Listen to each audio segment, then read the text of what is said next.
ಸೆಡ್ಗೆ minimum ಅಂತಂದರೆ ನಾವು drinker ಹಾಕಿ ಕೋಳಿನ ಒಳಗೆ ಬಿಡೋ ಸ್ಟೇಜ್ಗೆ 10 ಲಕ್ಷ ಬೇಕು ಸರ್. 10 ಲಕ್ಷ ನೀವು ಒಂದು ಶೆಡ್ ಮಾಡಿದ್ರಲ್ಲ ಅದ್ರದ್ದು? ಹಾಂ, 10 ರಿಂದ 11 ಲಕ್ಷ ರೂಪಾಯಿ ಬೇಕು ಇದಕ್ಕೆ. ಮಾತಾಡೋದಾದರೆ ಒಂದು ವರ್ಷದಲ್ಲಿ ಮಿನಿಮಮ್ ಅಂತಂದ್ರು 5 ಬೆಳೆ ತೆಗಿತೀವಿ ಅನ್ಕೊಳ್ಳಿ. 5 ಬೆಳೆ ಅಂತಂದರೆ ಮ್ಯಾಕ್ಸಿಮಮ್ ನಮ್ಮ ಖರ್ಚು ವೆಚ್ಚ ಕಳೆದು ಒಂದು 4 ಲಕ್ಷ ರೂಪಾಯಿ ಸಿಗ್ಬೋದು ಸರ್ ನಮಗೆ ವರ್ಷಕ್ಕೆ. ಹಾಂ, 2 ದಿನಕ್ಕೆ ನಾವು ಇವತ್ತು ನಮ್ಮ ಕೋಳಿ ಇವತ್ತಿಗೆ 41 ದಿವಸ, 41 ದಿನ ಅಂದರೆ ನಮ್ಮ ಕೋಳಿ ಇವತ್ತು ಮಿನಿಮಮ್ ಅಂತಂದರೆ 200, 200 ಬರ್ತಿದೆ ದಿನಕ್ಕೆ. ಒಂದೇ ಟೈಮ್ ಬೆಳಗ್ಗೆ ಹಾಕಿದ್ರೆ ನಾಳೆ ಬೆಳಗ್ಗೆ ಫುಲ್ ಫಿಲಪ್ ಮಾಡಿಬಿಡ್ತೀವಿ.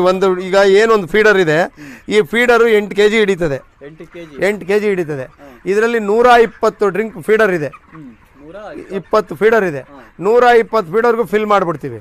ಫಿಲ್ ಮಾಡಿದ್ರೆ ಈಗ ನಮಗೆ ಬಂದು ಒಳ್ಳೆ ಉತ್ತಮವಾದ ಬೆಳೆ ತೆಗೆದ್ರೆ ಮಿನಿಮಮ್ ಇರೋದು 6 ರೂಪಾಯಿ 20 ಪೈಸಾ 1 kg ಗೆ. ಫರ್ kg ₹1 6 ರೂಪಾಯಿ 20 ಪೈಸಾ ಇದೆ. ಬ್ರೂಡಿಂಗ್ ಮನೆ ಮಾಡಬೇಕಾದ್ರೆ ಫಸ್ಟು ನಾವು ಟಾಪ್ ರೂಪಿಂಗ್ ಮಾಡ್ಬೇಕು. ಇದಕ್ಕೆ ಎ ಸಿ ಏನು ಆಪರೇಷನ್ ಥಿಯೇಟರ್ ಮಾಡ್ತಾರೋ ಆ ರೀತಿ AC ಥಿಯೇಟರ್ ಥರ ಮಾಡ್ತೀವಿ. ಇದನ್ನ ಫುಲ್ ಕವರ್, ಎಲ್ಲ ಸೈಡ್ ಎಲ್ಲ ಕವರ್ ಮಾಡಿ, ಒಳಗಡೆನೂ ಕವರ್ ಮಾಡಿ, ಒಂದೇ ಒಂದು ಚೂರು ಗಾಳಿ ಕೂಡ ಆಡಬಾರ್ದು ಆ ಥರ ಮಾಡಿರ್ತೀವಿ.